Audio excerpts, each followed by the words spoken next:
പ്രിയപ്പെട്ട സഹോദരന്മാരെ, ബഹുമാനപ്പെട്ട എ പി ഉസ്താദ് അവറുകൾ നിമിഷപ്രിയയുമായി ബന്ധപ്പെട്ട കേസിൽ ഇടപെടുകയും അതിനൊരു ആശ്വാസകരമായ മറുപടി കിട്ടുകയും ചെയ്തപ്പോൾ ബഹുമാനപ്പെട്ട ഉസ്താദ് അവറുകളോട് ദേഷ്യവും വൈരാഗ്യവും പകയുമുള്ള ആളുകൾക്ക് ആ പുളിച്ചുതകട്ടലുകൾ ഇതുവരെ നിൽക്കാനായിട്ടില്ല. അങ്ങനെ പുളിച്ചുതകെട്ടി വല്ലാതെ പ്രയാസപ്പെടുന്ന ഒരു സാധുവാണ് ജമാൽ ആറ്റിങ്ങൽ എന്ന് പറയുന്ന സഹോദരൻ. മുജാഹിദാണ് അദ്ദേഹം. ഇടയ്ക്കിടയ്ക്ക് എന്തെങ്കിലുമൊക്കെ തുമ്പ് കിട്ടിയാൽ ഇടയ്ക്കിടെ വന്ന് എ പി ഉസ്താദിന്റെ പുറത്തു കയറലാണ് അദ്ദേഹത്തിന്റെ പ്രധാന ഹോബി. എ പി ഉസ്താദ് എന്ന് പറയുന്ന മഹാവ്യക്തിത്വത്തിന്റെ പച്ചയിറച്ചി കഴിക്കുമ്പോൾ അദ്ദേഹത്തിന്റെ പ്രത്യേകമായ ഒരു ആനന്ദമാണെന്നാണ് മനസ്സിലാവുന്നത്. ഈ അടുത്ത് തൊഴിയൂർ സുനിൽ വധക്കേസിന്റെ പ്രതികളിൽപ്പെട്ട ഒരാളെ ഈ അടുത്ത് പിടികൂടുകയുണ്ടായി. അദ്ദേഹം ഈ പിടിക്കപ്പെട്ട വ്യക്തിയെക്കുറിച്ച് പരിചയപ്പെടുത്തുന്നത് എ പി ഉസ്താദിന്റെ അരൂമ ശിഷ്യനാണത്രേ. അങ്ങനെയൊക്കെ പരിചയപ്പെടുത്തി എ പി ഉസ്താദിന്റെ ഈ നിമിഷപ്രിയയുടെ വിഷയത്തിൽ കിട്ടിയ ആ ഒരു പ്രിവിലേജ്, അതല്ലെങ്കിൽ ഉസ്താദിന് കിട്ടിയ ഒരു സൽപ്പേര് എങ്ങനെയെങ്കിലും ഒന്ന് നശിച്ചു കാണണം.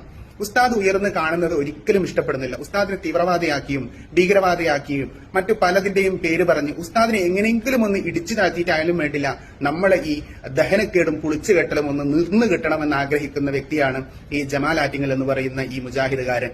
അദ്ദേഹം പറയുന്നതൊന്ന് കേട്ടു നോക്കൂ. അപ്പോ നിമിഷപ്രിയ എന്ന് പറഞ്ഞ ഒരു മലയാളി സ്ത്രീ യമനിൽ കുറ്റകൃത്യം ചെയ്തിട്ട് അവിടുത്തെ ശരീരത്ത് കോടതി വധശിക്ഷ വിധിച്ചിട്ട് ആ സ്ത്രീയുടെ വധശിക്ഷ നിർത്തലാക്കാൻ വേണ്ടി ഇവിടെ അഹോരാത്രം കഷ്ടപ്പെടുന്ന നമ്മുടെ മൂല്യർ, ആ മൂല്യർ അരുമ ശിഷ്യൻ ഇവിടെ കൊലപാതകം നടത്തിയിട്ട് വർഷങ്ങളായി വിദേശത്ത് ഒളിച്ച് താമസിച്ചിട്ട് ഇന്നലെ എയർപോർട്ടിൽ ഒന്ന് പിടിക്കപ്പെട്ടിട്ടുണ്ട്. എന്താ കാരണത്തല്ലേ? കുറ്റം ചെയ്ത ആളെ നാട്ടിൽ കൊടുത്ത് പിടുത്തം കൊടുത്താണ്. ഇപ്പോൾ മൂപ്പനാക്കാനും ഷെഫിന ഇതുപോലെ പ്രവർത്തിക്കേണ്ടതാണ് ഞാൻ മനസ്സിലാക്കുന്നത്. ഉസ്താദിനെ കരിവാരിത്തേക്കാൻ എന്തെങ്കിലും ചാൻസ് കിട്ടുമോ എന്ന് ആലോചിച്ചിട്ടാണ് ഈ സഹോദരൻ ഇതൊക്കെ പൊക്കിക്കൊണ്ടുവരുന്നത്.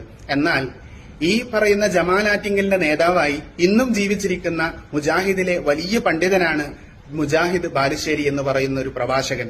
അദ്ദേഹത്തിന്റെ പ്രഭാഷണം എത്ര വിഷലിപ്തമാണ്. തീവ്രവാദത്തിനും ഭീകരവാദത്തിനും അക്രമത്തിനും ആഹ്വാനം ചെയ്യുന്ന വളരെ വൃത്തികെട്ട പ്രഭാഷണം നടത്തുന്ന ആളുടെ അനുയായിയാണ് ഈ ഇരുന്ന് പ്രസംഗിക്കുന്നത്, ഈ ഇരുന്ന് സംസാരിക്കുന്നത് എന്നത് വിരോധാഭാസം തന്നെയാണ്. അദ്ദേഹത്തിന്റെ വാക്കുകളൊന്ന് കേട്ടു നോക്കൂ. എത്ര ബീബൽസും ഭീകരവുമാണ് അദ്ദേഹത്തിന്റെ വാക്കുകളെന്ന്. സ്റ്റേജിൽ ഇരുന്നോണ്ടാ പറയുന്നത്, ഒറ്റടിക്ക് ചെവിക്കുറ്റി ഞാൻ പൊട്ടിച്ചേർന്നു, പിന്നെ ഓന്റെ ചെവി ഉണ്ടാവില്ല. പക്ഷെ ഓനൊക്കെ ജീവിക്കും സമസ്തയില്. ആ പകരയുടെ ലേറ്റസ്റ്റ് പ്രസംഗങ്ങളിലൊന്ന് ഞാൻ സത്യം നേർക്കുനേരെ ആൾ കണ്ടിട്ടില്ല. കണ്ടാ ഞാൻ അടിക്കും. ഏത് ജയിലിൽ പോയി കിടന്നു അയാളെ കണ്ടാ ഞാൻ അടിക്കും. ചെവിക്ക് നോക്കിയാൽ ചെവിയിൽ മരിക്കുന്നവരെ അവസ്ഥ ഉണ്ടാവും ചെയ്യും. നിങ്ങളൊക്കെ ജാഗ്രത പുലർത്തണം. ഞാൻ പറയുന്നു RSSന്റെ നേരൊക്കെ ഇങ്ങനെ കുതിര കയറുന്ന പോപ്പുലർ ഫ്രണ്ടിനോടൊക്കെ ഞാൻ പറയുകയാണ്, നിങ്ങൾക്ക് ഈ മൊയ്ലിയാമാരെ ചങ്ങലക്കിടിക്കും. മുസ്ലിങ്ങൾ രക്ഷപ്പെടും. RSS കുത്തിയ സ്വർഗം കിട്ടും. മൊയ്ലിയാർ കുത്തിയ നരകത്തിലാ. മൊയ്ലിയാർ ആദർശം സ്വീകരിച്ച നരകത്തിലാ. RSSനോട് ഏറ്റുമുട്ടിയ ചിലപ്പോ സ്വർഗം കിട്ടും ഈമാനുണ്ടെങ്കിൽ. ഓലൊരു പണ്ടത്ത് കത്തിയേറ്റി കുടല് വലിച്ചു കഴിഞ്ഞാലേ ഷഹീദിന്റെ കൂലി കിട്ടും. ഒരു മൊയ്ലിയാരെ തോളിൽ കൈയേറ്റി ജീവിച്ച നരക. ഞാൻ ഈ NDF-കാരോടൊക്കെ നിങ്ങൾ ഈ RSSനെ കൈകാര്യം ചെയ്യുന്ന മൊയ്ലിയന്മാരെ ചങ്ങലക്കിടുക. വെറും ചെയ്യരുത്, കൊല്ലിയും പിടിക്കുകയും ചെയ്യരുത്. ചങ്ങലക്കിടുക, മരിക്കുന്നവരെ തിന്നാനാണ് കൊടുക്കുക. എത്രയോ മനുഷ്യന്മാർ രക്ഷപ്പെടും. ചങ്ങലക്കിട്ട് തന്നെ മതി, കെട്ടയച്ചൂടെ. ഇനി വരെ വെറുതെ നിൽക്കാൻ സമ്മതിക്കരുത്. നമുക്ക് വലിയ ദൗത്യമുണ്ട് ഇവിടെ, വലിയ ദൗത്യമുണ്ട്. ഇവരെ തുടച്ചു നീക്കിയാൽ അള്ളാന്റെ ദീൻ കേരളത്തിൽ ഫതഹായി. ഞാൻ ഒന്നുകൂടെ പറയുന്നു, ഈ മർക്കസു സക്കാഫത്ത് സുന്നിയെ പൂട്ടിയിട്ട് സക്കാഫി പട്ട് ഒഴിവാക്കിയാൽ കേരളത്തിൽ 10 കൊല്ലം കൊണ്ട് ഇസ്ലാമിന്റെ രാജ്യമാക്കി മാറ്റി നമ്മൾ ഈ കേരളം. ഗ്യാരണ്ടിയാണിത്. കാലഘട്ടത്തിന്റെ ചരിത്രത പറയുന്നത്. നോക്കൂ, എത്ര അക്രമപരമായ സംസാരമാണ് ഇയാൾ നടത്തുന്നത്. കേരളത്തിൽ നൂറുകണക്കിന് വിദ്യാർത്ഥികൾക്ക് വിദ്യ നുകർന്നു കൊടുത്തുകൊണ്ടിരിക്കുന്ന ബഹുമാനപ്പെട്ട പകര ഉസ്താദ് എന്ന് പറയുന്ന ഉസ്താദിനെ അദ്ദേഹം നേരിട്ട് കണ്ടാൽ അടിക്കുമത്രേ. ഇവിടെ അടിയും കലാപവും പരസ്പരം സംഘടനകളും ഉണ്ടാക്കി തീവ്രവാദം വളർത്താനാണോ ഇവരിത്തരം പ്രഭാഷണങ്ങൾ നടത്തുന്നത്?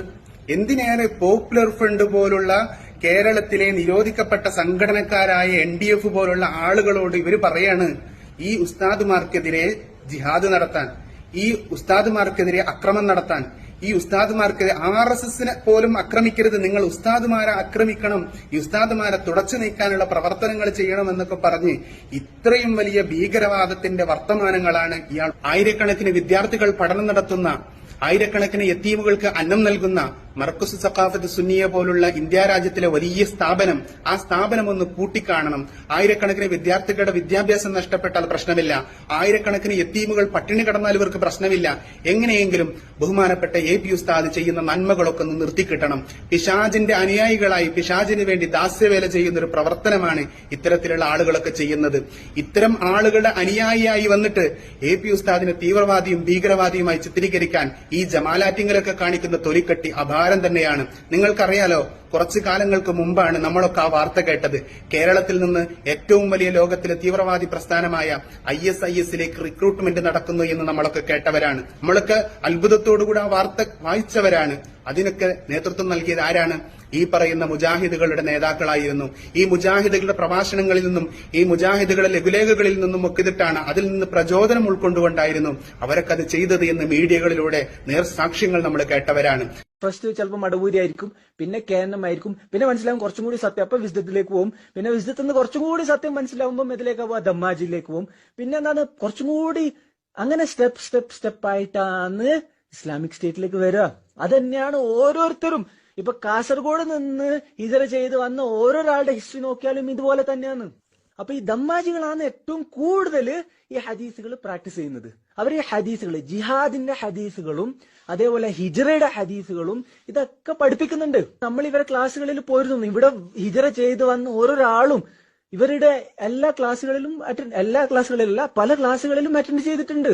നമ്മൾ AP അപ്പോ തീവ്രവാദവും ഭീകരവാദവും ഒക്കെ പ്രചരിപ്പിക്കുന്നതും നടത്തുന്നതും നിങ്ങളാണ്, മുജാഹിദുകളാണ് എന്ന് മാലോകർക്ക് അറിയാവുന്ന സത്യമാണ്. അതുകൊണ്ട് അത്തരം ചീഞ്ഞ പ്രവർത്തനങ്ങളിൽ നിന്നൊക്കെ വിട്ടുനിന്ന് ഒന്ന് മനസ്സ് നന്നാക്കി ആ അസൂയയും കുശുമ്പും ഒക്കെ ഒഴിവാക്കിയിട്ട് നല്ല നിലക്ക് ജീവിക്കാൻ നോക്കി എന്റെ പ്രിയപ്പെട്ട ജമാലെ, അതുപോലെ മറ്റുള്ള മുജാഹിദുകളെ. അള്ളാഹു എല്ലാവർക്കും ഖൈർ പ്രദാനം ചെയ്യുമാറാകട്ടെ, എല്ലാവരെയും നന്നാക്കുമാറാകട്ടെ. അസ്സലാമു അലൈക്കും വറഹ്മത്തുള്ളാഹി.